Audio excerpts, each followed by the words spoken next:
శుక్లాంబరధరం విష్ణుం శశివర్ణం చతుర్భుజం ప్రసన్నవదనం ధ్యాయేత్ సర్వవిఘ్నోపశాంతయే. వందే గురుపదద్వంద్వమవాङ्మానసగోచరం రక్తశుక్లప్రభామిశ్రమతర్క్యం త్రైపురం మహః. నారాయణం నమస్కృత్య నరం చైవ నరోత్తమం దేవీం సరస్వతీం వ్యాసం తతో జయముదీరయేత్. సచ్చిదానందరూపాయ విశ్వోత్పత్యాదిహేతవే తాపత్రయ వినాశాయ శ్రీకృష్ణాయ వయం నుమః.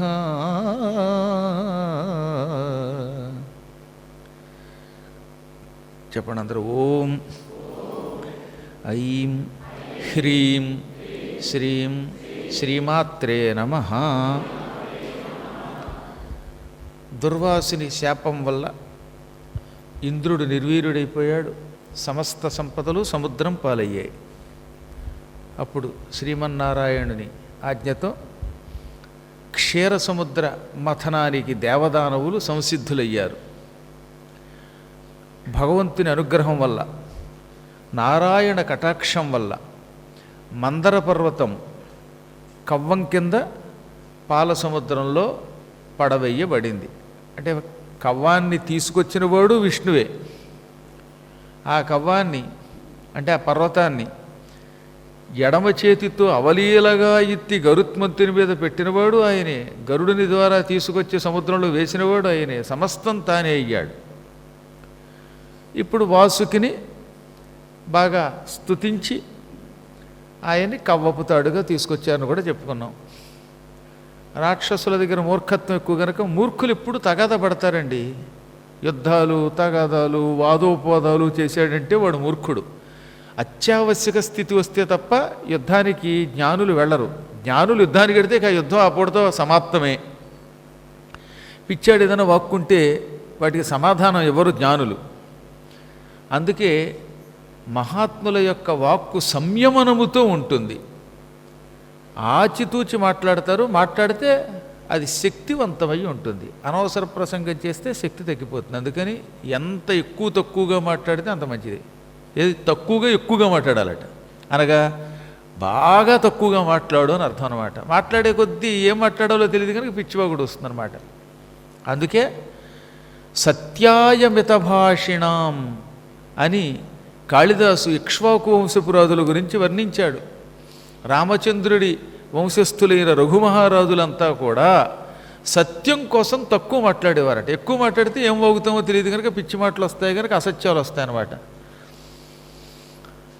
అందువల్ల రాక్షసులకి వాగుడు ఎక్కువ, దానికి గల కారణం తాగుడు ఎక్కువ. ఈ రెండింటి వల్ల వాళ్ళది పాపం కేసి లాగుడు ఎక్కువే. అటువంటి రాక్షసులు మూర్ఖత్వంలో మాయలో పడి మేం పడగలే పట్టుకుంటాము అన్నారు. మీరేమో తోక పట్టుకోండి, తోక అంటే కాలు, మీరు కాళ్ళు పట్టుకోండి వాసుకి, మేము తలలు పట్టుకుంటాం అనగా విస్మయం పొందిన ఇంద్రుడు అలాగే మీ కోరికే తీరుగాక అన్నాడు. ఇప్పుడు దానవులు పడగలు పట్టుకున్నారు, తోక దేవతలు పట్టుకున్నారు. ఈ పాముని 3 చుట్టల కింద చుట్టారు. ఈ కొండకి పుచ్చుకొని వాళ్ళు తలలు వీళ్ళు తోక పుచ్చుకొని గిర్ర గిర్రని కవ్వం తిప్పినట్టుగా తిప్పడం మొదలుపెట్టారు ఈ పర్వతాన్ని. ఆ పర్వతం కవ్వంగా తిరగడానికి వీలుగా తన చుట్టూతో నున్నగా తయారు చేశారట. అందంగా రుబ్బురోలు పొత్తనం అరగదీసినట్టు అరగదీశారు ముందే. అందువల్ల దాని చుట్టూతో చుట్టడం వల్ల పావుకి పెద్ద ఇబ్బంది కలగలేదు. ఆ కొండ కూడా గిర్రం తిరగడం మొదలుపెట్టింది. సర్ర సర్రని కవ్వంలాగా శబ్దం చేసుకుంటూ తిరగడం మొదలుపెట్టింది. భయంకరమైన క్షీర సముద్రాన్ని ఎంత పెద్ద పర్వతమనే కవ్వం వేసి కవ్వపు తాడుగా వాసుకిని చేసి జీవులు సామాన్యులు చెయ్యలేని మహాకార్యం, బృహత్కార్యం దేవదానవులు మొదలుపెట్టారు. ఇంతలో ఏమైపోయింది, మొత్తం కొండంతా సముద్రంలోకి దిగిపోయింది.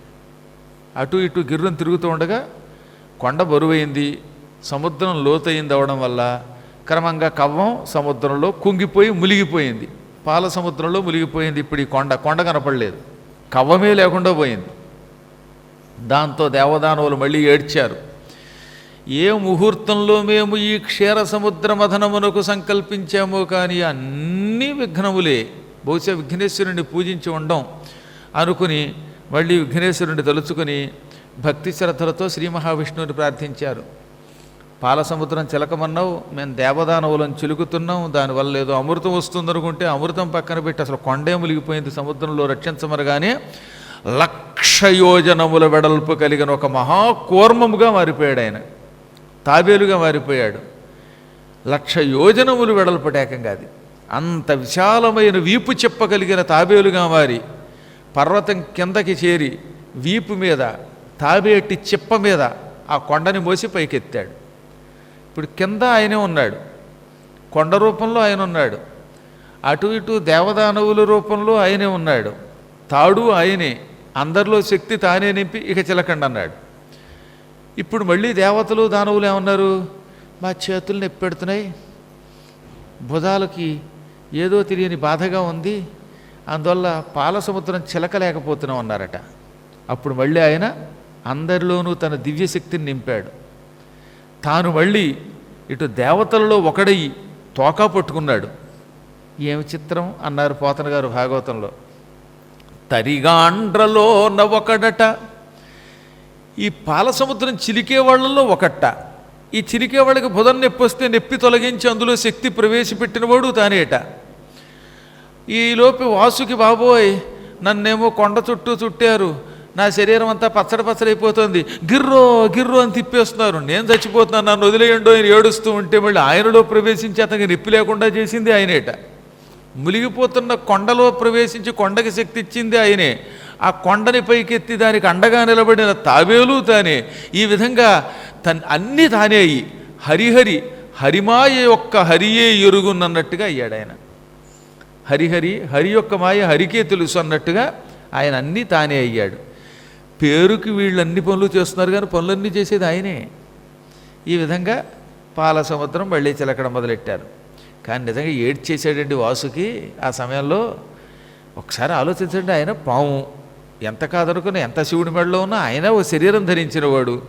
అటువంటి వాడిని కొండ చుట్టూ చుట్టేసి కిర్రో అని తిప్పేస్తుంటే ఆయన శరీరం అంతా పచ్చడి కింద నలిగిపోయింది పాపం. అందుకని ఇంకెప్పుడు జీవితంలో ముఖస్థుతికి లొంగను. నువ్వు దేవుడివి, నువ్వు ఉండబట్టి శివుడి మెడకు అందం వచ్చిందని పొగిడితే రథం అనుకున్నాను, ఇప్పుడు నాకు అర్థమవుతుంది, బాబు మీకు పుణ్యం ఉంటుందిరా బాబు, తోటకూర కడలా నా శరీరం అంతా నలిగిపోతుంది, నా పడగలన్నీ ఎండిపోయిన తోటకూరల్లో ఉన్నాయి. ఏప్రిల్ నెలలో గుంటూరు ఎండల్లో బయట తోటకూర పారేయండి ఒక 5 నిమిషాలు. తోటకూర ఎందుకు, మనమే తోటకూరలు అయిపోతున్నాం.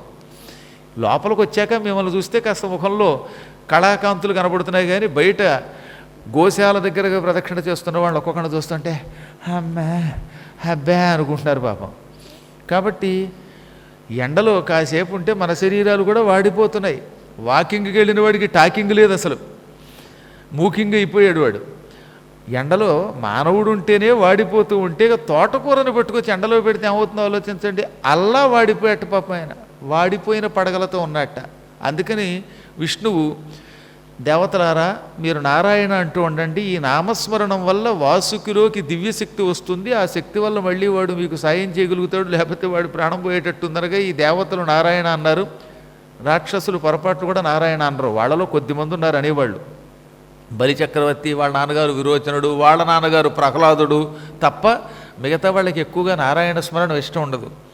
మతం మారిన వాళ్ళకి విష్ణుమూర్తి మీద ద్వేషం ఉంటుంది, అందుకే దిక్కుమాలిన మతాల్లోకి వెళ్ళకూడదు. అందువల్ల ఏంటంటే నారాయణ స్మరణం దేవతలు మాత్రమే చేయడం మొదలుపెట్టారు. ఇలా నారాయణ నారాయణ అనుకుంటూ వాళ్ళు పాల సముద్రం చిలుకుతూ ఉంటే అమృతం రాలేదు సరిగదా, భయంకర కాలకోట విషం పుట్టింది. మామూలు విషం కాదది. సముద్రములో నుంచి అగ్నిజ్వాలలతో పొగలు కమ్ముతూ ఒక విషం పుట్టింది. దానిని హాలహలము లేక హలాహలము అని కూడా అంటారు. హాలాహలమన్నా, హాలహలమన్నా, హలాహలము అన్నా, కాలకూటము అన్నా విషంలో భయంకర విషానికి పేర్లు అన్నమాట. మామూలు విషం కాదు, అది భీకర విషం. ఆ విషం పొగలు చిమ్ముకుంటూ అగ్నిజ్వాలలతో మంటలు మండుకుంటూ లేచిపోయింది. అది సముద్రం అంతా వ్యాపించింది. ఒక్క క్షణకాలంలో పాము పడగల దగ్గర ఉన్నటువంటి వాళ్ళు ముందు ఎక్కువ మంది చచ్చిపోయారు. దేవతలు సమ్మసిల్లిపోయారు. దాంతో వాళ్ళు హడిలిపోయారు. ఈ హాలాహలము సముద్రము నుండి లేచి సమస్త లోకాలని ఆవరించి భస్మం చేసేటట్టుంది. దిక్కుమాలిన కొత్త కరోనా రోగం ఇది అనుకుని వాళ్ళంతా ఆ క్షణమే మొత్తం కవ్వం వదిలేశారు, సముద్రం వదిలేశారు, అక్కడ చిలకడం మానేశారు. మాని దేవతలు దానవులు కుయ్యో మొర్రోని ఏడ్చుకుంటూ కైలాసానికి పరిగెత్తారు. ఈ సమయంలో ఈ కష్టకాలంలో రక్షించేవాడు ఈశ్వరుడే, అవ్యాజ కరుణామూర్తి. ఆయన జాలెక్కువ ఆయనకి. ఆయన పిలిస్తే పలుకుతాడు, ఎక్కువ పరీక్షించడు. అందుకని భయంకరమైన కష్టం వచ్చినప్పుడు, ప్రాణాపాయ స్థితి వచ్చినప్పుడు తక్షణం రక్షించే త్రక్షణుడి దగ్గరికి వెళ్ళిపోదామని వీళ్ళంతా కైలాసానికి పరిగెత్తారు. తీరా కైలాసం దగ్గరికి వెళ్ళేసరికి అక్కడ కాపలా వాళ్ళు కర్రలు పుచ్చుకుని ఎవరిని లోపలికి వదలమని లోపలికి పరిగెత్తేవాడిని వీపుల మీద కాళ్ళ మీద నడ్డి మీద ఓటిచ్చారు. వీళ్ళు తోసుకుని లోపలికి వెళ్ళిపోతారు. లేకపోతే అది తప్పు కదా. మరి ఏమండి కాపలా వాళ్ళలారా లోపలికి పెడతామండి అని అడగాలి, పర్మిషన్ అడగకుండా లోపలికి చొచ్చుకుని వెళ్ళిపోతుంటే మరి కాపలా వాళ్ళకి మండదు. అందుకని ఈటలు తిప్పి ఒకటి ఇచ్చారట. ఎంతమంది దేవతలు కుప్పకూలి బయటపోయారు. అప్పుడు వాళ్ళు కష్టాల్లో ఉన్నప్పుడు మర్యాదలు మర్చిపోతామండి, మేమందరం చచ్చే స్థితిలో ఉన్నాం కాబట్టి శివుడి దగ్గరికి పరిగెత్తుకొచ్చాం, తీరా ఇక్కడికి పరిగెత్తుకొస్తే ఇక్కడ కూడా చచ్చేటట్టుకు కొడుతున్నారు మీరు అనగా, శివుడు లోపల తాండవం ఆడుతున్నాడు అమ్మవారితో.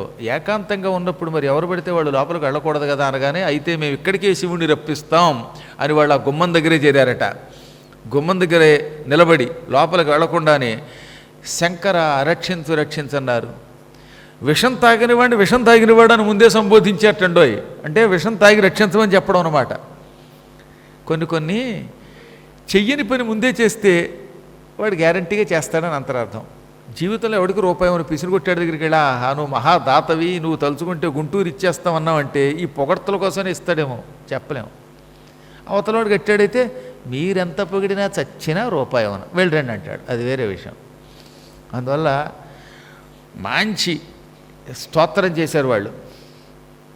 శంకర భక్తమానసవ శంకర దుష్టమదాసురేంద్ర నాశంకర పాండునీల రుచి శంకర వర్ణ నిజాంగ భోగిరాట్ కంకణ పార్వతీ హృదయ కైరవ కైరవ మిత్ర యోగి హృత్పంకజ పంకజాప్త జయతాండవ ఖేళన భక్త పాలన. శంకర మమ్మల్ని అనుగ్రహించు, భక్తుల మనస్సులను వశం చేసుకుంటావు నువ్వు. భక్తులు శివా శివ అని ప్రార్థిస్తే వాళ్ళ మనస్సును నీకేసి తిప్పుకుంటావు, వాళ్ళ మనస్సుల్లో కొలువై ఉంటావు. దుష్టులైన అహంకరించిన రాక్షస ప్రవృత్తి కలిగిన వాళ్ళని నాశంకర నాశనం చేసి పారేస్తావు. ఆయన విషం తాగకపోయిన వాళ్ళు ఏమన్నారు, నువ్వు విషం తాగితే నీ కంఠం నీలంగా ఉంటుంది, అప్పుడు నీ శరీరం అంతా తెలుపు, ఒక కంఠం మాత్రం నలుపు, అప్పుడు మరింత బాగుంటావు. అందుకోసమైనా తాగి మమ్మల్ని రక్షించు. నిజాంగ భోగిరాట్ కంకణ, నీ అవయవములకు సర్పాలను కంకణాలుగా వేసుకుంటావు. భుజములకు చేతులకు మెడలోను నడుముకి పాములను ఆభరణాలుగా ధరించే నీకు నమస్కారం. తర్వాత ఏమన్నారు, పార్వతీ హృదయ కైరవ కైరవ మిత్ర. పార్వతీదేవి హృదయం కలువ పువ్వు. కలువ పువ్వు వికసించాలంటే చంద్రుడు రావాలి. చంద్రుడు ఆకాశంలోకి వచ్చి వెన్నెల కురిపిస్తే వెన్నెల వల్ల కలువ పువ్వు అలా విచ్చుకుంటుంది. అందుకే చంద్రుడికి కలువల రాజు అని పేరన్నమాట. మీరు ఎప్పుడైనా చూడండి, రాత్రిపూట కలువ పువ్వులు వికసిస్తాయి. అది కూడా చంద్రుడి వెన్నెల బాగా ఉంటే బాగా విచ్చుకుంటాయి. పార్వతి హృదయమే కలువ. ఆ కలువని వికసింపచేసే చంద్రుడట ఆయన. అంటే ఆయన్ని చూస్తే పార్వతి హృదయం విప్పారిపోతుందన్నమాట. యోగి హృత్ పంకజ పంకజాప్త. యోగుల హృదయములు తామర పువ్వులు. తామర పువ్వు వికసించాలంటే సూర్యుడు రావాలి. సూర్యుడు వచ్చాడంటే పగటిపూట ఎండలో సూర్యుడి కాంతి పడగానే కొలనులో ఉన్న తామర పువ్వు వికసిస్తుంది, విచ్చుకుంటుంది. యోగుల హృదయములనే తామర పువ్వులను వికసింపచేసే సూర్యభగవానుడా. తాండవ ఖేళన. ప్రస్తుతం పార్వతితో ఆయన తాండవ నృత్యం చేస్తున్నాడు. అందుకని తాండవ నృత్యం చేసే నీకు నమస్కారం. భక్త పాలన, భక్తులను పరిపాలించే మహాత్మా నీకు నమస్కారం. రక్షించు రక్షించన్నారు. ఎంతో ప్రార్థించారు. కానీ శివుడేమో పక్కన నృత్యంలో ఉన్నాడు. పార్వతీదేవి ఈయన కదిలినప్పుడల్లా ఆగండి, డ్యాన్స్ చేయండి అంది. మనం డ్యాన్స్ చేస్తే వాళ్ళు డ్యాన్స్ చేస్తున్నారు అక్కడ బయట, వాళ్ళ పని అయిపోయేటట్టుంది, ముందు మనం రక్షించాలి. ఎందుకంటే మన డ్యాన్స్ కంటే మన ఫ్యాన్స్ని రక్షించుకోవాలి మనం, వాళ్ళంతా మన భక్తులు అన్నాడు ఆయన. శంభో శంకర గౌరీశ పతిత పావనా పరమేశ, శంభో శంకర గౌరీశ పతిత పావనా పరమేశ, శంభో శంకర గౌరీశ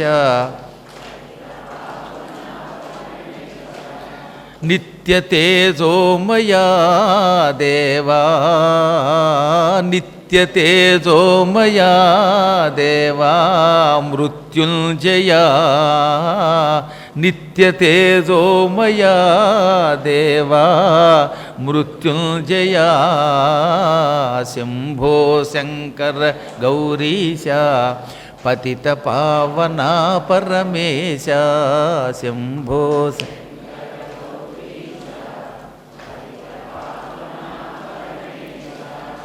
భవపద సేవే పరమార్థం, భవపద సేవే పరమార్థం, శివపద సేవే చరితార్థం, శివపద సేవే చరితార్థం, భవపద సేవే పరమార్థం, శివపద సేవే చరితార్థం, భవపద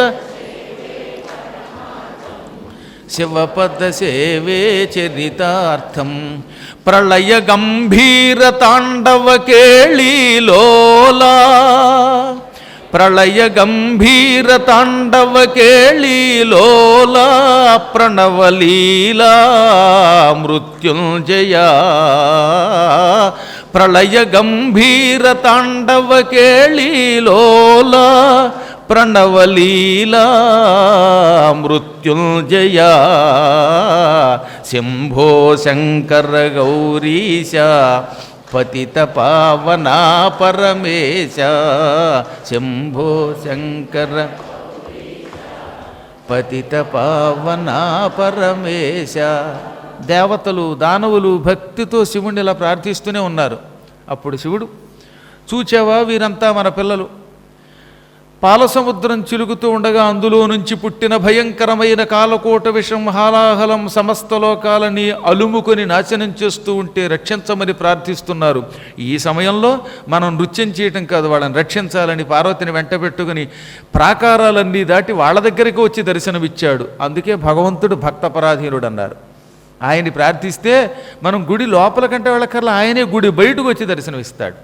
భగవంతుని దగ్గరికి వెళ్ళడం గొప్ప కాదట, ఆయన్ని మన దగ్గరికి రప్పించుకోవడం గొప్ప.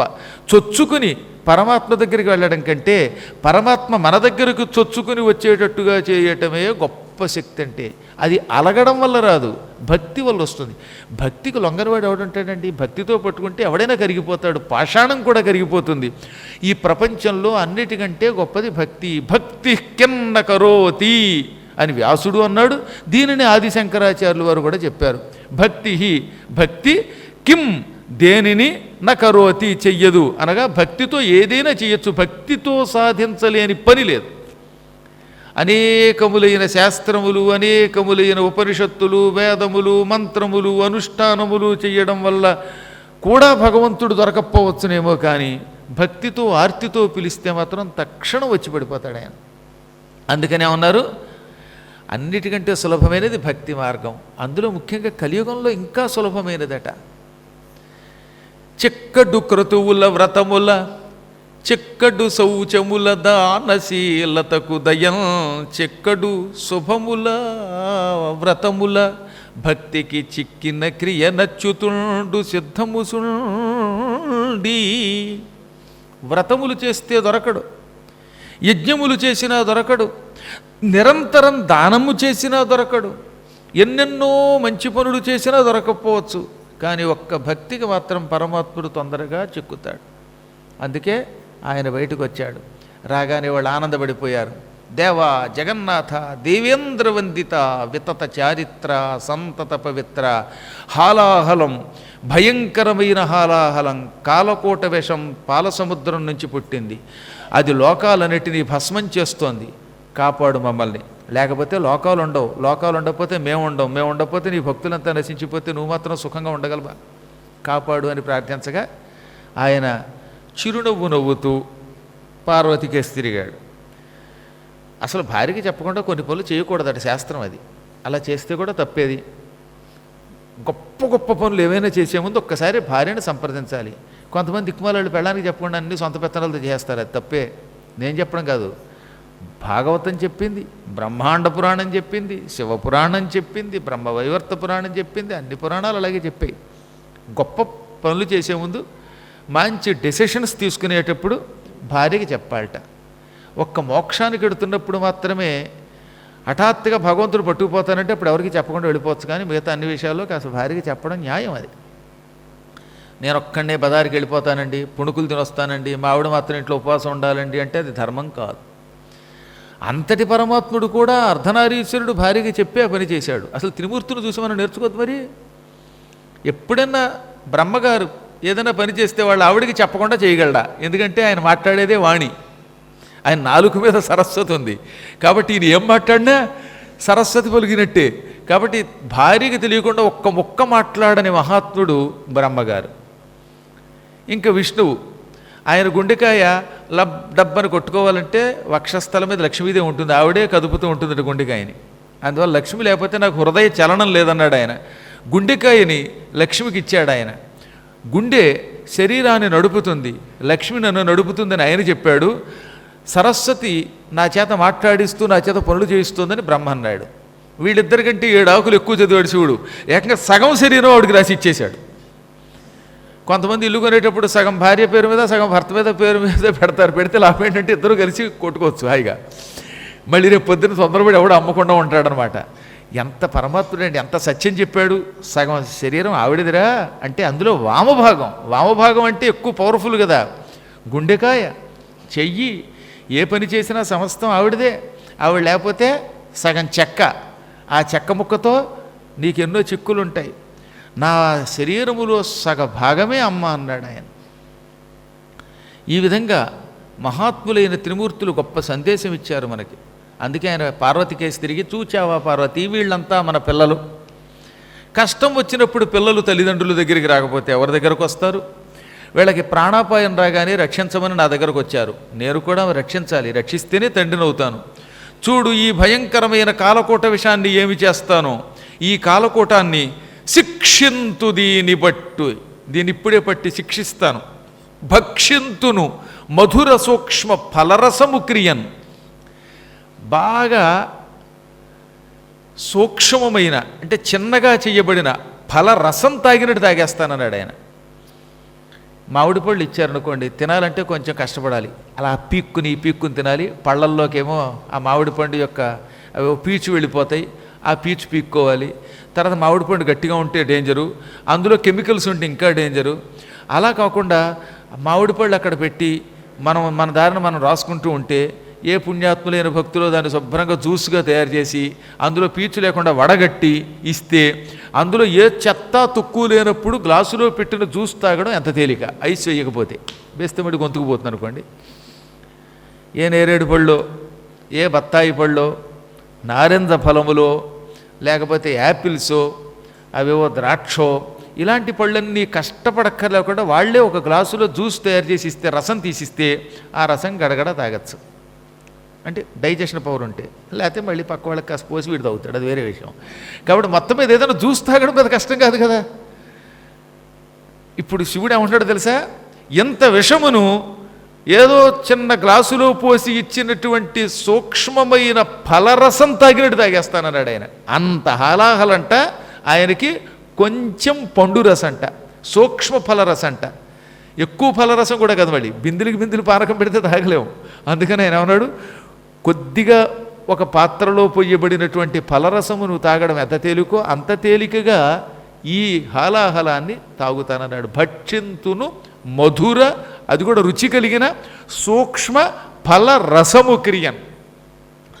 మీరందరూ వీక్షింపండి ఇప్పుడు, నేను భక్షిస్తూ ఉంటే, దీన్ని శిక్షిస్తూ ఉంటే అని పలికాడు.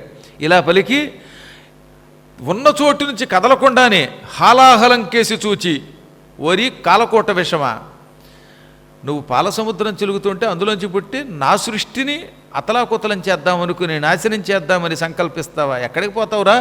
లోకద్రోహి హుంపోకురమ్మని కెంగేల తెమల్చే, ఓరి లోకద్రోహి రా అని చెయ్యి చాచగానే అంత హాలాహలం మొత్తం సముద్రమంతా వ్యాపించి లోకముల మీదకి వెళ్ళిపోతున్నటువంటి హాలాహలం గిర్రును తిరిగి ఇంత ముద్ద అయిపోయింది, చిన్న ముద్ద. ఎంత ముద్దో చెప్పమంటారా? జంబూఫలము క్రియ అంటే నేరేడు పండు అంత అయిందంటే. జంబూఫలము అంటే నేరేడు పండు. నేరేడు పండు ఎంత ఉంటుంది దాని బతుకు? అంతగా మారిపోయి చేతిలోకి వచ్చేసింది. నల్లని నేరేడు పండులాగా అంత విషం చేతిలోకి వచ్చింది. ఆయన అరిచేతిలో ప్రస్తుతం ఎంతటి విషము కేవలం ఒక్క నేరేడు పండుగా మారి రాగానే దాన్ని చేత్తో పుచ్చుకొని గుట్టుకొని మింగేశాడు ఆయన. ఈ మింగుతున్నప్పుడే శరీరానికి ఏ ఇబ్బంది రాలేదు. విషం తాగుతూ ఉంటే కొంచెం కష్టం కదా, ఇంజక్షన్ చేస్తూ ఉంటేనే మనం బావోయ్ బావోయ్ అని చెయ్యి ఇలా పెట్టి కంగారు పడిపోయి కళ్ళు అరుపెక్కిపోయి కంగారు పడిపోతాం. గట్టిగా కడుపులో పసరు వస్తే తల తిప్పేస్తుందని పడుకుని 3 రోజులు లేవం. బీపీ వచ్చిందని మందులు వేసుకోవాలి. అన్నం తింటే పడదు, తినకపోతే పడదు, దానిమ్మకాయ పడదు కొందరికి, అదేదో జ్యూసు పడదు, బత్తాయి పడదు, ఆ పొలం పడదు, ఈ పొలం పడదు, అన్నీ కష్టాలు ఏమాయిది. అది కొందరికి మైసూరు బజ్జీ పడదు, పొద్దునపూట అసలు ఆయిల్ ఫుడ్డే పడదు, ఏ ఆయిల్ ఫుడ్ పుడుతుందో తెలియదు, అవునా?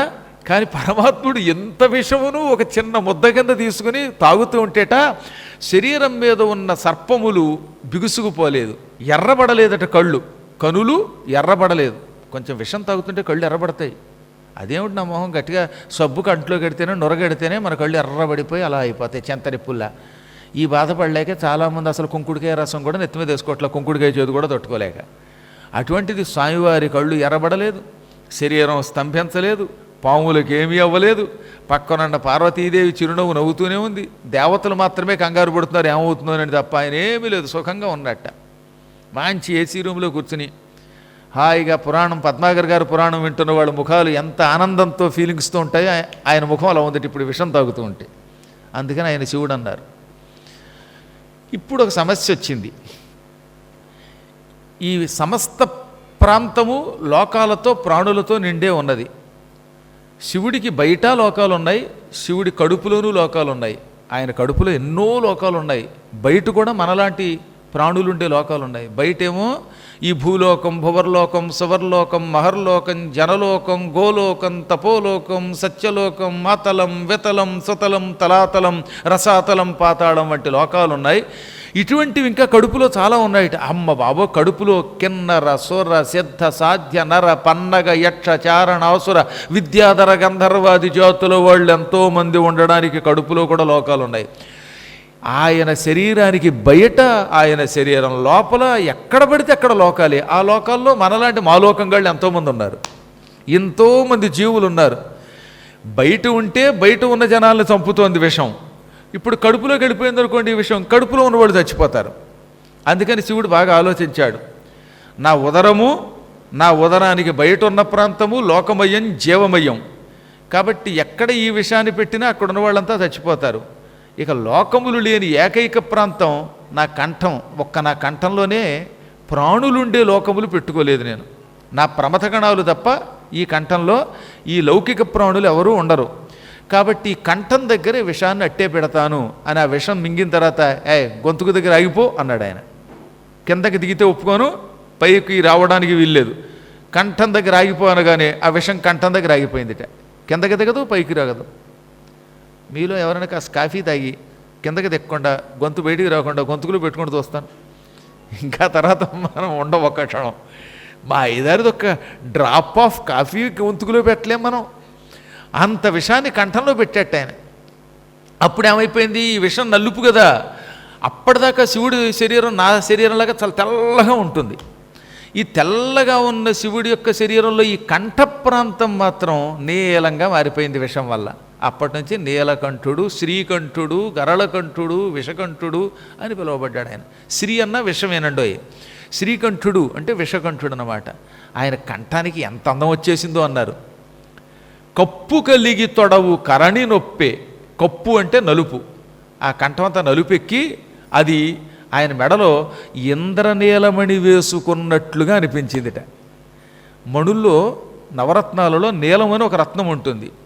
నీలరత్నాన్ని, ఓ పెద్ద నీలరత్నాన్ని బంగారపు గొలుసులో వేసుకుని దాని మెడలో వేసుకుంటే ఆ మెడకి అడ్డంగా ఉండే పెద్ద ఇంద్రనీలమణి ఎలా ఉంటుంది, అలా ఆయన మెడకి ఈ నలుపు శోభ చేకూర్చిందిట. అసలు నిజానికి అంత పెద్ద పెద్ద మణులు మనం మెడలో వేసుకోలేము. ఆయన పెద్ద మణి వేసుకున్నట్టుగా ఉందన్నమాట, ఇంద్రనీలమణి వేసుకున్నట్టుగా ఉందట. అంతందం వచ్చిందిట. మహాత్ములు లోకమునకు ఉపకారం చేస్తారు.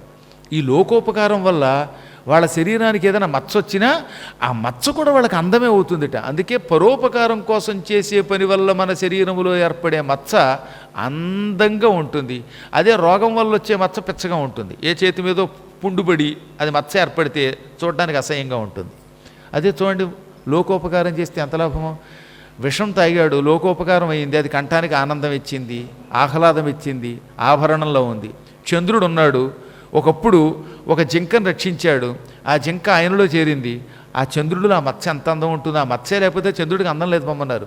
చంద్రుడిలో కళంకం అంత అందం వచ్చిందనమాట.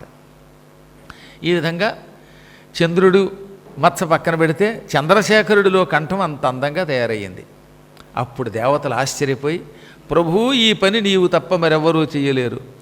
ఇంత భయంకర హాలాహలమును సూక్ష్మమైన మధుర ఫలరసముగా మార్చి, ఒక జంబూ ఫలముగా నేరేడు పండుగా మార్చి, గుటుక్కన మింగి ఆ మింగిన దాన్ని లోపలికెళ్లకుండా కంఠంలో నిరోధించావు. ఇంతటి దివ్యశక్తి కలిగిన వాడివి కాబట్టే మేము పదే పదే నిన్ను ప్రార్థిస్తున్నా, మమ్మల్ని రక్షించు అంటూ ఈశ్వరుణ్ణి స్తుతించి పాదాల మీద పడి మందార పువ్వులు ఆయన పాదాల మీద వేసి వెళ్ళిపోయారు. ఈశ్వరుడికి మందార పుష్పాలంటే చాలా ఇష్టం.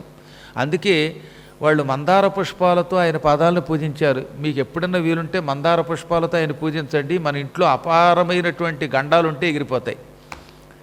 గండాలు లేకుండా మానవులు అంటూ ఉండరు. మానవులకు ఏదో గండం ఉంటూనే ఉంటుంది. కొందరిళ్లలో మరణాలు, కొందరిళ్లలో రోగాలు, కొందరిళ్లలో దారిద్ర్యాలు, కొందరిళ్లలో ఇంకేవో బాధలు, అన్నీ బాగుంటే అశాంతులు. ఇవన్నీ గండములు. ఈ గండములు తొలగడానికి సులభోపాయం ఏమిటి అని ఒకప్పుడు దేవతలు దానవులు కలిసి శివుణ్ణి అడిగితే ఆయన ఏమన్నాడు, నన్ను ఉదయము సాయంత్రము 2 పూటలా మందార పువ్వులతో పూజించండి. సంధ్యా సమయములో మందార పుష్పాలతో పూజిస్తే మీకున్న గండాలు నేను తొలగిస్తానని వరమిచ్చాడు. అప్పటి నుంచి సంధ్యా సమయంలో ప్రత్యేకంగా ఎర్ర మందార పువ్వులతో పూజిస్తూ ఉండడం అనే ఒక సంప్రదాయం ఏర్పడింది. ఆయనకి చాలా ఇష్టం అండి. అసలు మందార ముఖ్య బహుపుష్పసు పూజితాయ తస్మై మకారాయ నమః శివాయ. మందార పుష్పాలు ఎంత ఇష్టమో ఈ శ్లోకంలో చెప్పారు.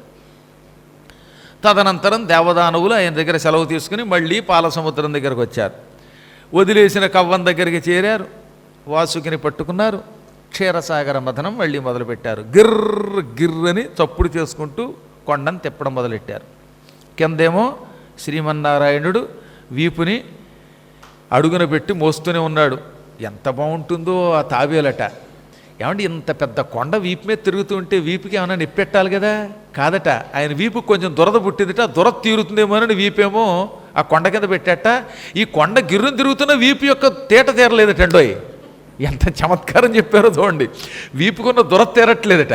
మా ఇదారు గొడవ సరదా కోసం కాదు కానీ, చాలా కాలం క్రితం ఒకసారి ఓ తిరణాళ్ళకి జనమంతా వెళ్ళారు. దేవాలయాల్లో తిరణాళ్ళకి వెళ్ళేటప్పుడు పూర్వకాలంలో ఏం చేసేవారు అనమాట, ఇలా హాలల్లో ఎక్కడో ఏదో హాలు ఉంటుందిగా, మండపాలు ఉంటే మండపాల్లో పడుకునేవారు. అందరికీ రూములు ఎక్కడ వస్తాయి? అక్కడే ఏ హరిగారు లాంటి పుణ్యాత్తులు మీ వంటి వాళ్ళ కోసం ఒక సత్రం కట్టించారు. అది శివరాత్రి అవడం వల్ల ఏకంగా 1,00,000 మంది వచ్చి హాల్లో పడుకున్నారట. ఏసీ ఉంది కదా అని అందరూ బయట మరేసి లోపలే పడుకున్నారు. ఒకళ్ళ మీద ఒకళ్ళు పడుకోవాల్సి వచ్చింది, ఎందుకంటే జనం పెరిగిపోయారు. అందరికీ ఎక్కడ కట్టించగలరు మరి? అందరూ లోపల పడుకోవడంలో ఏమైపోయిందనమాట, వీడి కాలు మీద వాడు, వాడి కాలు మీద వీడు అలా వేసుకుని మరీ ఒకళ్ళ మీద ఒకళ్ళు పడుకున్నారు. కానీ బయటికి వెళ్ళట్లేదు ఎవరు, ఎందుకంటే ఇది లోపల ఏసీ, బయటేమో నాన్ ఏసీ. బయట నాన్ ఏసీ చచ్చిపోతామేమోనని ఒకళ్ళొకళ్ళు నాన్ ఏసినట్టుందని ఈ ఏసీలో పడుకున్నారు. ఎంతలో ఏం జరిగింది, ఈ ఎదురుగుండా కూర్చున్న శంకర్ లాంటి ఆయనకి దురద పుట్టింది కాలికి. ఈ ఎంతైనా దురద పుడుతుంది కదా, అందుకని బర్రు బర్రును గోక్కున్నట్ట. ఎంత గోక్కున్నా దురద తీరట్లేదు. ఇంతలో పక్కనున్న ఆయన అన్నారు, జయకుమార్ గారు ఇందాక నుంచి నా కాలు దొరద పెడుతుంటే మీరు భలే గోగి పెట్టారండి, థ్యాంక్స్ అన్నాడు ఆయన. అంటే ఎంత కిక్కిరిసిపోయారో జనం ఆలోచించండి. కిక్కిరిసిపోయి అది తనకాలో పక్కవాడి కాలో కూడా తెలియట్లేదు స్పర్శ అనమాట. తన గోక్కోపోయి పక్కవాడి గోకు పెట్టాట. ఇది ఇలాంటివి కొన్ని కొన్ని తమాషాగా ఉంటాయే, అలా ఉందన్నారు. ఇప్పుడు పైనున్న వీపు తీట శమియంప చేయదయ్యే అని పోతన గారు పద్యం రాశారు. వీపుకున్న దురద కూడా తెరలేదట, అంత పర్వతం గిర్రును తిరుగుతూ ఉంటే. ఇంకా సంస్కృతంలో జయదేవుడు అయితే చెప్పక్కర్లా. ధరణికిణ చక్రగరిష్ఠే కేశవాధృత కచ్చపరూప జయ జగదీశ హరే జయ జగదీశ హరే. ఆయన వీపు మీద అలా తిరుగుతూ ఉంటే చిన్న చిన్న గుర్తులు పడుతున్నాయి, కొండ గుర్తులు. ఇంత కొండ గుర్తు పడినా ఆయన వీపుకి మాత్రం తేట తీరలేదనమాట. కొండ పైన తిరుగుతుంటే తాబేలుకి పైన చిన్న చిన్న చెప్పలు ఉంటాయి కదా, చూసారా? బహుశా కొండ గుర్తులే ఆ చెప్పలుగా వచ్చేమో అన్నట్టు భ్రమ కలిగిస్తోంది తప్ప దానికి ఏం అవడం లేదనమాట. ఏమో అద్భుతమైన తాబేలు అండి అది.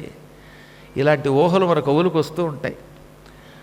ఇప్పుడు క్రమక్రమంగా అందులో నుంచి అమృతం వస్తుందేమో అని అనుకుంటూ ఉంటే కల్పవృక్షం పుట్టింది. కల్పవృక్షము దేవలోకంలో ఉండే ఒక గొప్ప మొక్క. ఈ మొక్క ఏ కోరిన కోరికైనా తీరుస్తుంది. కల్పవృక్షం దగ్గరికి వెళ్ళి, కల్పవృక్షమా నాకు ఇది ఇమ్మంటే ఇచ్చేస్తుంది అనమాట. కాకపోతే మంచి పనులు కోరుకోవాలి, మంచి వస్తువులు కోరుకోవాలి, పిచ్చి కోరికలు కోరరాదు. కానీ ఏది అడిగితే అది ఇచ్చే కల్పవృక్షం పుట్టింది. ఆ తర్వాత కామధేనువు పుట్టింది. కామధేనువు కూడా కోరిన కోరికలు తీర్చేటటువంటి ఆవు అన్నమాట. ఆవు దగ్గరికి వెళ్ళి, ఆవా ఆవా నాకు పాలు కావాలంటే పాలు ఇస్తుంది, గోరింటాకంటే గోరింటాకి ఇస్తుంది, భోజనం అంటే భోజనం ఇస్తుంది, మంచి పులిహార కావాలి, సరైన టాపు లేచిపోయే పోపు పెట్టిన పులిహార కావాలంటే ఇస్తుంది. ఎవరికి ఏది కావాలంటే అది కోరుకోవచ్చు. ఈ కామధేనువు దూడతో సహితంగా పుట్టింది. ఆ తదనంతరం కౌస్తుభము అనే మణి పుట్టింది.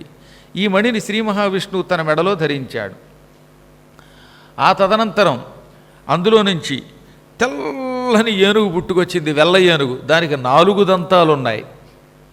మంచి కుచ్చుతోకతో పుట్టింది అది. ఆహా, తెల్ల ఏనుగు పుట్టిందో, వెల్ల ఏనుగు పుట్టిందో, ఏనుగు తెల్లనా, ఏనుగు 4 కొమ్ములు తెల్లని అనుకుంటూ వాళ్ళు అనుకుంటూ ఉండగా దాన్ని బలిచక్రవర్తి లాక్కున్నాడు. ఎందుకంటే నాయకుడు ఆయన కనుక మొదట్లో ఆయన లాక్కున్నాడు. ఆ తర్వాత ఆ పాలవెల్లిలో నుంచి అప్సరసలు పుట్టుకొచ్చారు. అప్పంటే నీరు, నీటిలోంచి పుట్టడం వల్ల అప్సరసలు అన్నారు. రంభ, హరిణి, హేమ, వరూధిని, తార, ఇటువంటి పరమసుందరీమణులు చాలామంది పుట్టుకొచ్చారు. మిసమిసలాడిపోయే సౌందర్యంతో ఉండేటటువంటి వీళ్ళంతా దేవలోకంలో నృత్యం చేసేటటువంటి దివ్య స్త్రీలు. మీకు ముందే చెప్పినట్టుగా అప్పంటే నీరు కాబట్టి అందులోంచి పుట్టారు కనుక అప్సరహ అన్నారు వాడిని. వాళ్ళందరూ పుట్టారు. ఈ అప్సరసలు పుట్టాక ఆ తర్వాత మరొక ఆయన పుట్టాడు, చాలా చల్లగా ఉంటాడు ఆయన కూడా. ఆయనే చంద్రుడు, చంద్రభగవానుడు కూడా పుట్టాడు. ఈ సముద్రంలో అన్నీ కలిసిపోయినప్పుడు ఆయన కలిసిపోయాడు పాపం. ఇప్పుడు చంద్రుడు పుట్టాడు. చంద్రుడు పుట్టిన తర్వాత ఇప్పుడు ఒక పరమసుందరి పుట్టింది. ఆహా, సౌందర్యం ఏమని చెప్పను. పాలమున్నీటిలోపలి మీది మీగడమిసిమియో ఈ ఇంతిమేని ఛాయ నెలరేని తళుకు వెన్నెలల మిల్లమిల్లల కల్లబోత నెల్లత నవ్వులకో ఏమో ఎలమావిలే జివురుల మేసి తీయగా కూయు కూయిల కూత గొంతుకయుకో నడికిరే ఎల్లమెడు నల్లని మొగిళులే కలికి తలకట్టుగా అమరెనో కలువరే కులే కలికి కన్నులేమో తమ్మి పువ్వులే అడుగులై తనరనేమో దీన్ని పొడగన్న కన్నులు దేనినైనా చూడబోలునే వేయి మెచ్చులిక ఏలా. పాల సముద్రాన్ని చిలుకుతూ ఉంటే అందులోంచి మేగడ బయటకు వచ్చిందిట. ఈ మేగడ పట్టుకొచ్చి ఆ కొత్తగా పుట్టిన సుందరీమణికి చర్మముగా మార్చారా అన్నట్టుగా ఉంది ఆవిడ చర్మం. అంటే ఆవిడ చర్మం పాల మేగడలా ఉంది, వెన్నపూసలా నున్నగా ఉందన్నమాట. అసలు కొంతమందిని ముట్టుకుంటే పట్టుకుచ్చులో ఉంటుంది వాళ్ళ శరీరం అన్నమాట అంటారు. కానీ ఇప్పుడు ఈ మధ్యకాలంలో అలాంటి వాళ్ళు కనపడరు. ఆ పుట్టినవాడి శరీరం మాత్రం పాలమేగడ వలె ఉంది. ఇక ఆవిడ నవ్వింది. ఆ నవ్వెలా ఉంది? పూర్ణిమ నాడు, అందున శరత్కాలములో, ఆశ్వీజమాసం కార్తీక మాసములో పూర్ణిమ నాడు చంద్రుడి వెన్నెల ప్రసరిస్తే ఎలా ఉంటుందో అలా ఉంది ఆవిడ నవ్వు. అంటే ఆవిడ నవ్వితే వెన్నెల కురిసినట్టుంది అనమాట. కొంతమంది నవ్వితే నిజంగానండి ఆ నవ్వే ఒక వెన్నెల, ఆహ్లాదం కలిగిస్తుంది అనమాట, వెన్నెల వలె మనకి. కొందరు నవ్వితే విషపు నవ్వు, ఇక అడిలిపోతాం, వాడు నవ్వాడా అయిపోయామే, ఇక వాళ్ళ జీవితంలో మనం కోలుకోం. ఆ జగన్మాత యొక్క నవ్వు వెన్నెల వలె ఉంది. ఇక ఆవిడ మాట్లాడిందిట. ఆ మాట ఎలా ఉంది? వసంత ఋతువులో తియ్యమామిడి చెట్ల చిగుళ్ళు తిని మత్తెక్కి కుహు కుహు అని కూస్తున్న కోయిల కోతలా ఉందన్నమాట. కోయిల పాటే ఆవిడ కంఠంలో ఉందన్నమాట. అంత మధురముగా ఉన్నది ఆవిడ కంఠం. ఇక ఆవిడ జుట్టు ఉంది, నల్లగా ఒత్తుగా కిందకి వేళ్లాడుతున్నది. ఆ జుట్టు చూడడానికి ఎలా ఉంది? అమావాస్య నాడు అర్ధరాత్రి పూట ఆకాశంలో నల్లని మబ్బులు అలుముకుంటే ఎలా ఉందో అలా ఉందిట. అందుకని ఆవిడ జుట్టు చూస్తే వేరే మేఘాలు చూడక్కర్లా, నల్ల మేఘాలే. అది కూడా అమావాస్య నాడు చీకట్లో పుట్టిన మేఘములే ఆవిడ జుట్టు. అంటే ఆ జుట్టు ఎంత ఉంది, ఎంత నల్లగా ఉంది, ఎంత ఎక్కువగా ఉంది, ఎంత నల్లగా ఉందో ఆలోచించండి. ఇక కలువరేకులు ఆవిడ కళ్ళులో ఉన్నాయన్నమాట. ఆ కళ్ళతో ఇలా చూస్తుంటే కలువరేకులు పట్టుకొచ్చి కళ్ళుగా పెట్టినట్టుగా ఉంది. ఇక పాదాలు ఉన్నాయి, అరికాళ్ళు, తామర పువ్వు రేకులు, ఎర్రని పాదాలు అవి. ఆ ఎర్ర పాదాలు ఎర్ర తామర పువ్వు రేకుల వలె కోమలముగా మృదువుగా ఉన్నాయన్నమాట. ఇంత ఎందుకు? ఆవిడ్ని చూచిన తర్వాత ఆ కళ్ళతో ఇంకెవరిని చూడలేం, 1000 పొగడ్తలు దండుగా. అటువంటి ఆ సుందరీమణి చంద్రుడికి తర్వాత పుట్టింది కనుక చంద్రుడికి సహోదరి, చంద్ర సహోదరి అయ్యింది.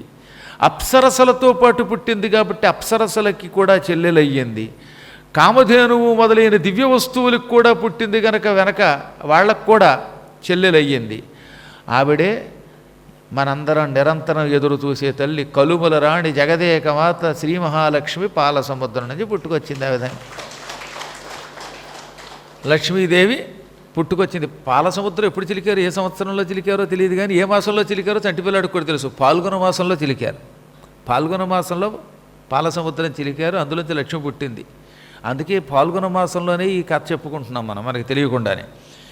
ఇప్పుడు ఆ లక్ష్మీదేవి రాగానే ఇప్పుడే పుట్టింది కదా, ఈవిడికి పురిటి స్నానం చేయిద్దామన్నారట దేవతలు దానవులు. పాల సముద్రం చిలకడం మానేశారు, ఈవిడికి పురిటి స్నానం చేయిద్దామన్నారు. మనకు అనుమానం రావాలి కదా. ఇంత పూర్వం కామధేనువు పుట్టింది, కల్పవృక్షం పుట్టింది, ఐరావతం పుట్టింది, ఏనుగు, అవునా? చంద్రుడు పుట్టాడు, అప్సరసలు పుట్టారు.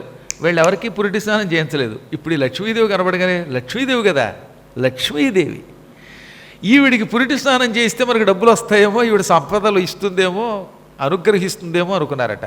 దీన్ని బట్టి వరాలు ఇచ్చే తల్లి వచ్చింది కనుక ఆవిడికి మాత్రమే పురిటి స్నానం చేయించి ఆవిడికి గౌరవం ఇచ్చి ఆవిడ అనుగ్రహం పొందాలనుకున్నారు. పైకి నీ కబుర్లు చెబుతున్నారా?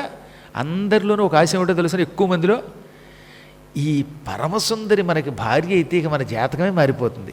ఎందుకంటే క్యాష్ అంతా ఆవిడ దగ్గరే ఉంది, సకల సంపదలు ఆవిడ దగ్గర ఉన్నాయి. మహాలక్ష్మి పుట్టింది.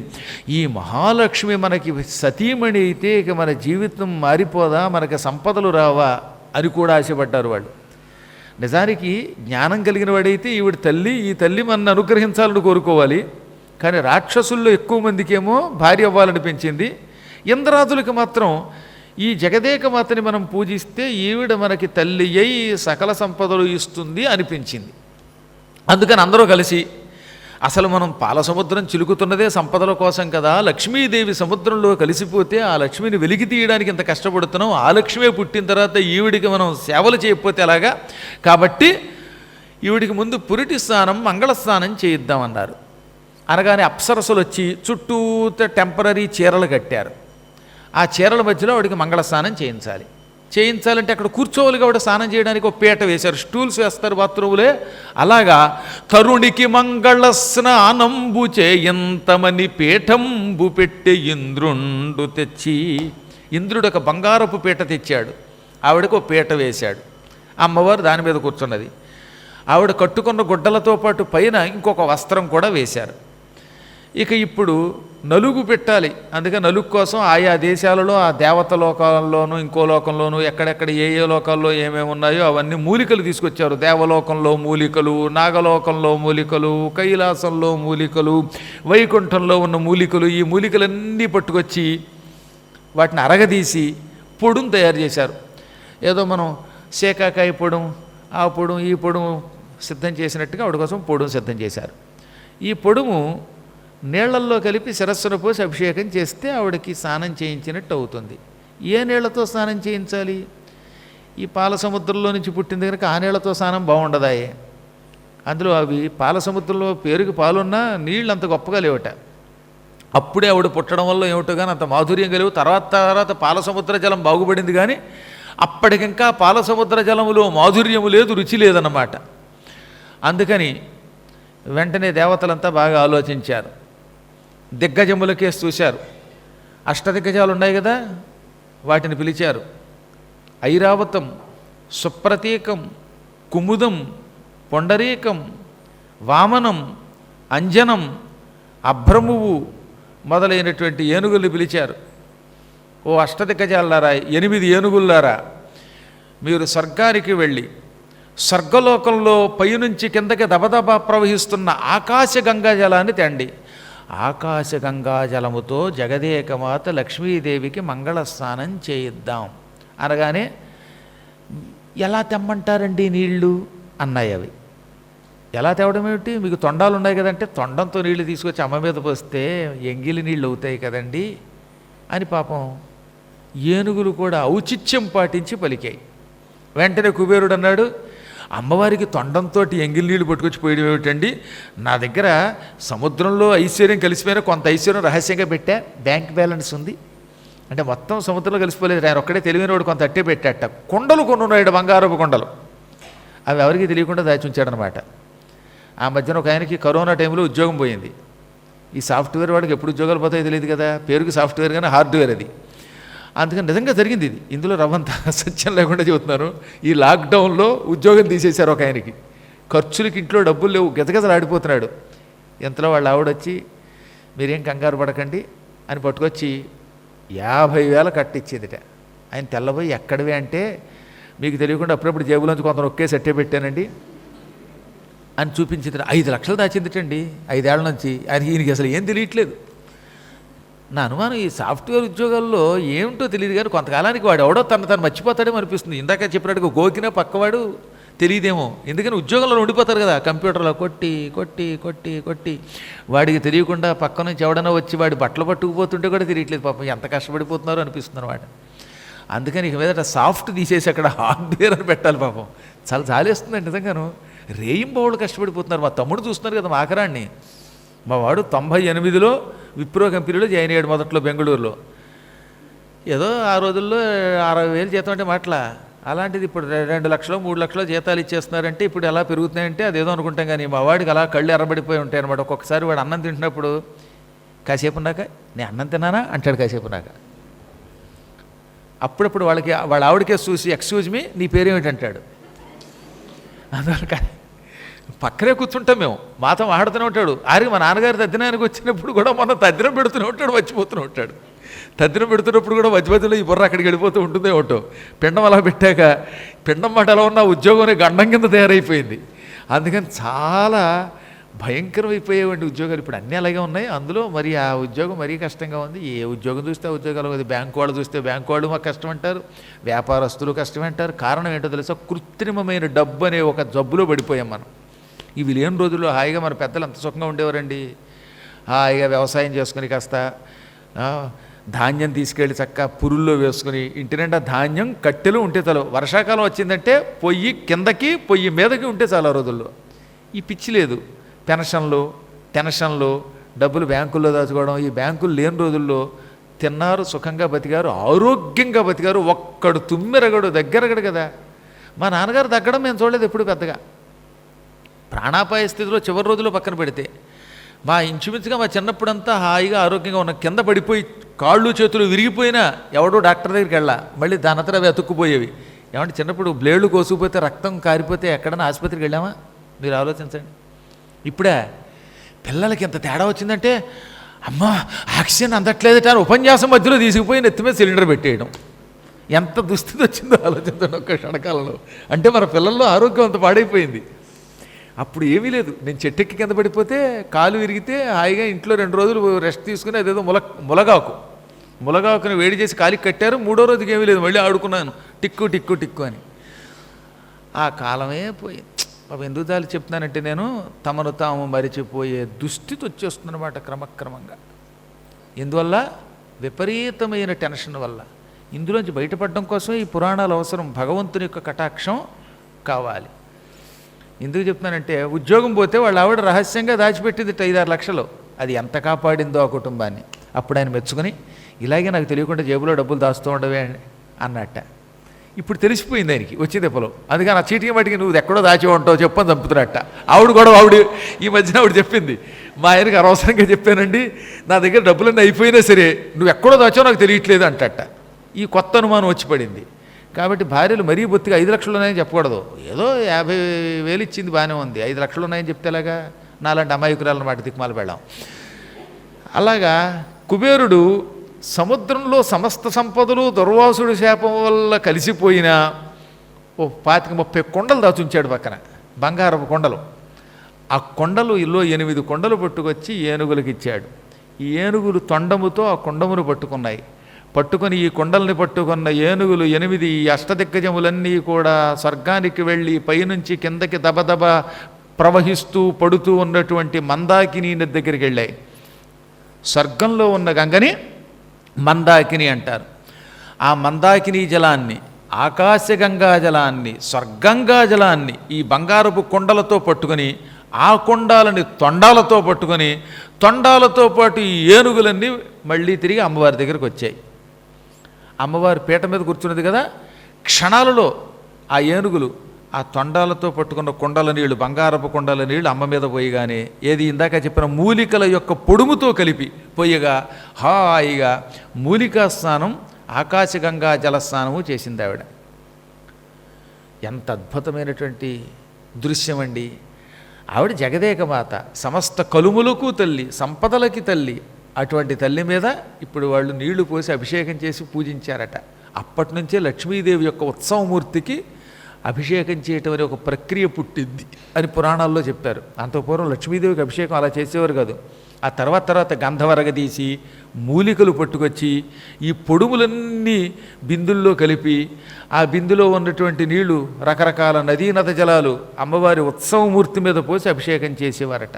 తర్వాత దాన్నే తెనాలి రామకృష్ణుడు అభిషేకమాడు ఏ అభివర్ణితాచార దిగ్గజానీతమౌ తేట నీట, దిగ్గజములు తీసుకువచ్చిన తేట నీటితో అభిషేకం చేయించుకుంటుంది లక్ష్మీదేవి అని రాశాడు. అంటే లక్ష్మీదేవిని అష్టదిగ్గజములు తొండముతో కొండలు పట్టుకొని ఆ కొండలలో స్వచ్ఛమైన గంగాజలం తీసుకొచ్చి ఆ స్వచ్ఛ గంగాజలంతో అమ్మకి అభిషేకం చేశాయి. శంకరాచార్యులు వారు అద్భుతమైన స్తోత్రం, దాన్నే కనకధారా స్తోత్రంలో అందించాడు. కనకధారా స్తోత్రంలో అమ్మవారికి అభిషేకం ఎలా జరుగుతుందో చెప్పాడు. దిగ్గస్తిభి కనక కుంభముఖావసృష్ట స్వర్వాహిని విమలచారు జలప్లుతాంగీం ప్రాతర్నమామి జగతాం జననీమశేషలోకాధినాథ గృహిణీం అమృతాబ్ధిపుత్రీం. దిగ్గస్తిభి అంటే దిగ్గజములు, 8 దిగ్గజములు, 8 దిక్కుల్లో ఉన్న 8 ఏనుగులు అని అర్థం. నేను ఈ మాట 2 సార్లు నొక్కేందుకు చెప్తున్నాను. దిగ్గస్తిభి అనే బహువచనం అంటే అమ్మవారు లక్ష్మీదేవికి పటాల్లో అటు ఇటు 2 ఏనుగులనే చూపిస్తారు. పటం కనుక 2 ఏనుగుల కంటే ఎక్కువ వేయలేక అలా చూపిస్తున్నారేమో తెలియదు, కానీ 2 ఏనుగులు పట్టుకొస్తే హస్తిభి అన్నరు, బహువచనం వాడరు. అష్టదిగ్గజములవి, 8 ఏనుగులు, 8 ఏనుగులకి తొండాలున్నాయి. ఆ తొండాలతో బంగారపు కుండలు పట్టుకున్నాయి. అందుకని దిగ్గస్థిభి కనక కుంభ అంటే బంగారపు కొండలను తమ తొండములతో పట్టుకుని దాని యొక్క మూతి, కుండలకు మూతి ఉంటుంది కదా నీళ్లు బయటికి రావడానికి, ఆ ముఖములో నుంచి నీరు అమ్మవారి మీదకి పోస్తూ ఉంటే అమ్మ శరీరమంతా నీటితో తడిసిపోయిందట.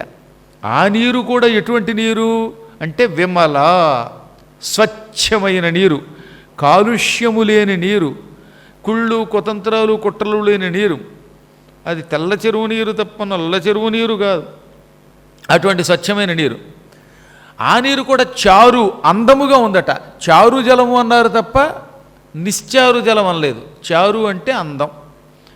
అందమైన నీరుని ఎందుకు అనవలసి వచ్చింది అక్కడ? కొన్ని నీళ్లు స్వచ్ఛంగా ఉన్న ఆ నీరు చూస్తే భయం వేస్తుంది. ఇప్పటికి కూడా నాకు కృష్ణానదిని రాత్రిపూట చీకట్లో చూస్తే భయం అన్నారు, నల్లని నీరుని చూస్తే. యమునా నదీ జలం నల్లగా ఉంటుంది, అదే గంగాజలం అంత నల్లగా ఉండదు. కాబట్టి నీరు కూడా కొంత భయం కలిగిస్తుంది కొన్ని ప్రాంతాల్లో. అలాగే మీరు ఎప్పుడైనా ఈసారి దాని పేరేమంటే మనం జమ్మూ కాశ్మీర్ దగ్గరికి వెళుతుంటే అమర్నాథ్ యాత్రకు వెళ్ళేటప్పుడు శేషనాగ సరస్సు అని ఉంటుంది. ఇప్పుడంతా బాల్టాల మీద చెడిపోతున్నారు, కానీ పూర్వం పెహలాగాం నుంచి వెళ్ళేవాళ్ళం మేము. 40 కిలోమీటర్లు ఆ మంచులో నడిచామంటే ఆలోచించండి, చాలా భయంకరమైన యాత్రది. ఇప్పుడు బాల్టాల్ నుంచి వెడితే 17 కిలోమీటర్లు కాబట్టి కాస్త ఒక్క పూటలో వెళ్ళిపోతున్నారు.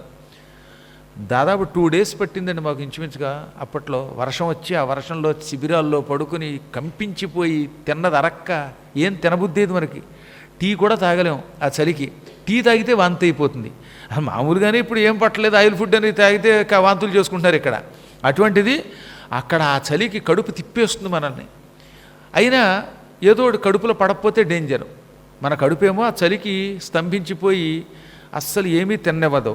తినకపోతే ప్రాణాపాయ స్థితి వస్తుంది. అక్కడున్న ఇబ్బంది అదనమాట. అందుకే అక్కడ వాళ్ళు హిందీలో ఏమని పెడతారు, ఖాళీ పేట్సే నజాయే, కుచ్చు ఖాతే జాయే, కొంచెం కొంచెం తింటూ పండు అంటారు. చపాతీలు ఫ్రీగా పెడతారు అక్కడ మహానుభావులు. ఆర్ఎస్ఎస్ వాళ్ళు కానీ, హిందూ సంరక్షణ సమితి వాళ్ళు కానీ, విశ్వ హిందూ పరిషత్ వాళ్ళు కానీ ఎంత సేవ చేస్తున్నారండి అక్కడ. డ్రింకులు ఇస్తారండి వాళ్ళు మనకి ఫ్రీగా, టీలు ఎక్కడికక్కడ ఇస్తారు, చపాతీలు పెడతారు, పప్పుకూర పెడతారు, అవన్నీ పవిత్రంగా అక్కడ పెట్టిస్తూ ఉంటారు. తినగలిగే కొంతమంది ఉంటారండి, ఏ వాతావరణంలో తినగలుగుతారు, కానీ ఎక్కువ మంది పాపం తినలేరు, తింటే వాంతి అవుతుంది. అలాగని తినకపోతే నీరసం వస్తూ ఉంటుంది. అలాంటి చలిలో 2 రోజులు నానాయాతన పడి వెళ్ళాను తెలిసిన మేము. కొందరు గుర్రాల మీద పడతారు అనుకోండి, గుర్రం ఎక్కేవాళ్ళు ఉంటారు మహానుభావులు, వాళ్ళ అదృష్టం అది. గుర్రం మీద పడతారు, నాకు గుర్రం ఎక్కబుద్ధి వేసేది కాదు, నడిచే వెళ్ళేవాడిని. అటువంటి చోట ఈ పెహలాగాం నుంచి అమర్నాథ్ యాత్రకు ఎడుతూ ఉంటే దారిలో శేషనాగ సరస్సు ఉంటుంది. ఆ సరస్సులో స్నానం ఒక్కసారి జీవితంలో వీళ్ళు ఎవరన్నా చేసున్నారా? చేయలేం, అంత చలి. అయినా బలాత్కారంగా చెయ్యాలి. ఆ నీరు ఒక రకమైన ఆకుపచ్చ రంగులో ఉంటుంది. ఆదిశేషుడు విషం కక్కితే ఎలా ఉంటుంది అలా ఉంటుంది. అందుకే దాన్ని శేషనాగ సరస్సు అంటారు. ఆ నీరుని చూస్తే ముందు భయం వేసిపోతుంది మనకి. చలి ఓ పక్కన పెట్టండి, చలి భయమే కాదు, ఆ నీరు విషమా అన్నట్టుగా ఉంటుంది. అయినా దర్జాగా అందులో స్నానం చేసేసిన వాళ్ళు చేసేసారు, అది వేరే విషయం. అక్కడే ఆంజనేయుడు ఒక మొసలి తనని పట్టుకుంటే దాన్ని బయటికి విసిరేస్తే అది అప్సరస అయి పరమ దుర్మార్గుడు కాలనేమి గురించి ఇన్ఫర్మేషన్ ఇచ్చిందనమాట.